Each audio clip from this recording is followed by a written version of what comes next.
நாமத்துக்கு ஸ்தோத்திரம். முதலில் நம்ம ஜெபம் பண்ணி ஆரம்பிக்கலாம். ஸ்தோத்திரம் ஸ்தோத்திரம் ஸ்தோத்திரம் ஸ்தோத்திரம் ஸ்தோத்திரம் இயேசுப்பா. இந்த நாளை நன்றி இயேசுப்பா. இந்த நாளிலுமே எங்களை கண்மணி போல பாதுகாத்துக் கொள்ளுங்க இயேசுப்பா. சென்ற வாரங்களை எங்களை கண்மணி போல பாதுகாத்துக் கொள்ளுங்க. கொடாத நன்றி இயேசுப்பா. இயேசுப்பா நாங்கள் கற்றுக்கொள்ள வாசல் நல்ல கருத்துக்களை கற்றுக்கொள்ளுங்க. ஸ்தோத்திரம் ஸ்தோத்திரம் ஆமென். இன்னைக்கு நம்ம என்ன வார்த்தை எடுக்க போறோம்னா யோனாவை பற்றி நம்ம பார்க்க போறோம். யோனா வாழ்க்கையில் என்ன பண்ணான்றதை நம்ம பார்க்க போறோம். அவன் எப்படி கட்டளைக்கு கீழ்பட்டுதான்றதை நம்ம பார்க்கலாம். யோனா 1ஆம் அதிகாரத்தை எடுத்து வாசிப்போம். 1ஆம் அதிகாரம் 2 8 வரை வாசிப்போம்.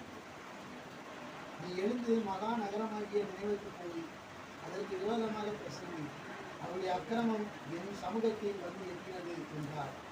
அப்பொழுது யோனா கர்த்தருடைய சமூகத்திலிருந்து விலகி தர்சிக்கு ஓடிப்போகும்படி எழுந்து யோப்பாவுக்கு போய் தர்சிக்கு போகிற ஒரு கப்பலை கண்டு கூலி கொடுத்து தான் கர்த்தருடைய சமூகத்திலிருந்து விலகும்படி அவர்களோடு தர்சிக்கு போக கப்பல் ஏறினான்.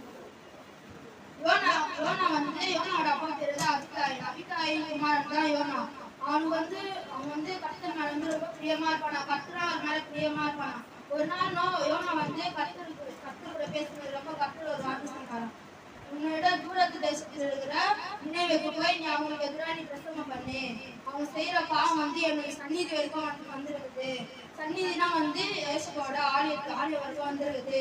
நீ போய் அதை என்னன்னு பார்த்து அவங்களுக்கு எதிராக நீ சாட்சி கொடு அப்படின்னு சொன்னாராம். யோனா என்ன பண்ணானா அதை கேட்டு பயனானா. என்னடா இவரு இப்படி சொல்றாரு, நம்ம அவங்க போய் அவங்களே ஆல்ரெடி நிறைய பாவம் பண்ணிருக்கிறாங்க, நம்ம போய் அதை பத்தி இது பண்ணா நம்மளே அவங்க அடிப்பாங்களே அப்படின்ட்டு பயந்து யோப்பாவுல இருந்து தர்ஷிஷுக்கு போற ஒரு கப்பலை போய் பார்த்து அவங்க அதுல ஏறி போனானா. காசு கொடுத்து அந்த கப்பல்ல ஏறி போனானா. அப்ப அந்த கப்பலோட போறப்ப விக்கிரகத்தை கும்பிட்டாங்களா. செங்கல் கல்லு மண்ணு தண்ணி இதெல்லாம் கும்பிட்டாங்களா. யோனா என்ன பண்ணானா, என்னடா நம்ம இந்த கப்பல்லே ஏறிட்டோம்னு போய் படுத்துக்கினானா. யோனா நைட் வந்து கடல் வந்து பெருங்காற்று உருவாச்சான்.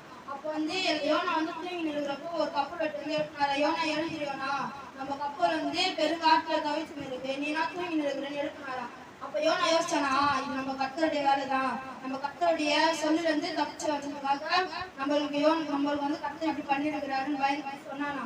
அதுக்கப்புறமா வந்து அவங்க வந்து அந்த கப்பலை வந்து சீட்டு எழுதி போட்டு பார்த்தாராம்.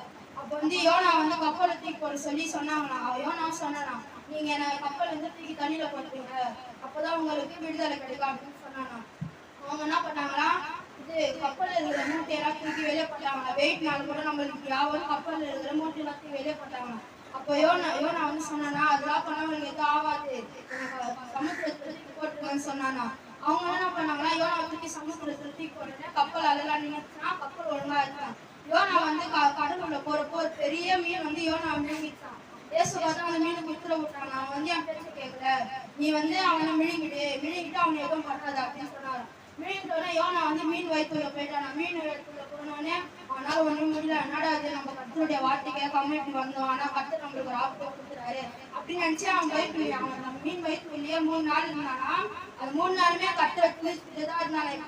எப்பவுமே கர்த்தரை துதிச்சுட்டே தான் இருந்தானா. அப்ப வந்து கடவுள் ஒரு உத்தரவு கொடுத்தாராம்.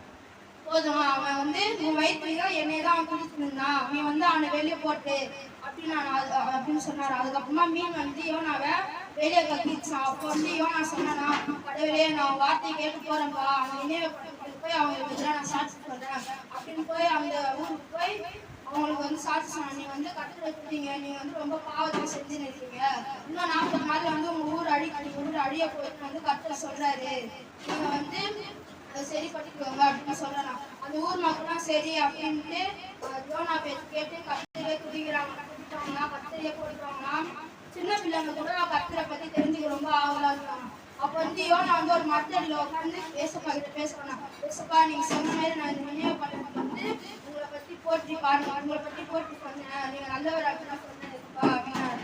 சரி யோனா, நான் இந்த ஊரை அழிக்க மாட்டேன் அப்படின்னு சொன்னாரா. யோனாவுக்கு தெரியுமா, தெரியும் கடவுளே, நீங்க இந்த ஊரை அழிக்க மாட்டேன்னு எனக்கு தெரியும், ஆனா நீங்க வந்து ஏன் என்ன இங்க அனுப்புறீங்கன்னு எனக்கு தெரியல அப்படின்னாராம்.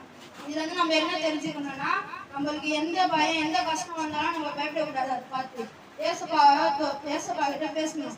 ஒரு சில பேர் என்ன பண்ணாங்க, கஷ்டம் வரப்போ ப்ரேயர் பண்ணுவாங்க, அந்த கஷ்டம் போனே விட்டுருவாங்க, திரும்ப கஷ்டம் வரப்போ ப்ரேயர் பண்ணுவாங்க, அந்த கஷ்டம் வந்து என்ன பண்ணுவாங்க. அப்படி இருக்கக்கூடாது. நம்ம எப்பவுமே கட்டரை போட்டு குதிச்சுக்கிட்டே இருக்கணும். கட்டரை நாம தெரிஞ்சு வச்சிருக்கோம்.